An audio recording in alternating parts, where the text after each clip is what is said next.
ട്രെയിനിൽ ജർമ്മൻ സ്വദേശിനിയായ യുവതിക്ക് നേരെ ലൈംഗിക അതിക്രമം നടത്തിയ പാൻട്രി ജീവനക്കാരൻ പോലീസ് പിടിയിൽ. കന്യാകുമാരി പൂനെ എക്സ്പ്രസിൽ യുവതിയെ ആക്രമിച്ച മധ്യപ്രദേശ് സ്വദേശിയെ കോട്ടയം റെയിൽവേ പോലീസാണ് അറസ്റ്റ് ചെയ്തത്. മധ്യപ്രദേശ് സ്വദേശിയായ 40-കാരൻ ഇന്ദ്രപാൽ സിംഗിനെയാണ് റെയിൽവേ SHO റെജി പി ജോസഫിന്റെ നേതൃത്വത്തിലുള്ള സംഘം അറസ്റ്റ് ചെയ്തത്. തിങ്കളാഴ്ച ഉച്ചയ്ക്ക് 1:30 കന്യാകുമാരി പൂനെ എക്സ്പ്രസിലായിരുന്നു കേസിനാസ്പദമായ സംഭവം. ട്രെയിനിലെ AC കമ്പാർട്ട്മെന്റിൽ യാത്ര ചെയ്യുകയായിരുന്നു 25-കാരിയായ ജർമ്മൻ യുവതി. ട്രെയിൻ തിരുവല്ല സ്റ്റേഷനിൽ എത്തിയ സമയം AC കമ്പാർട്ട്മെന്റിൽ എത്തിയ ഇന്ദ്രപാൽ സിംഗ് യുവതിയെ കടന്നുപിടിക്കുകയായിരുന്നു. യുവതി ബഹളം വെച്ചതോടെ സംഭവമറിഞ്ഞ ട്രെയിനിലെ മറ്റ് യാത്രക്കാർ ചേർന്ന പ്രതിയെ തടഞ്ഞുവെച്ചു.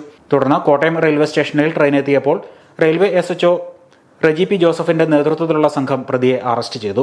Grade SI Santhosh, senior CPO Madhu എന്നിവരും സംഘത്തിലുണ്ടായിരുന്നു. തുടർന്ന് TTEയുടെ റിപ്പോർട്ടും യുവതിയുടെ പരാതിയും എഴുതി വാങ്ങിയ ശേഷം ഇയാൾക്കെതിരെ കേസെടുത്തു.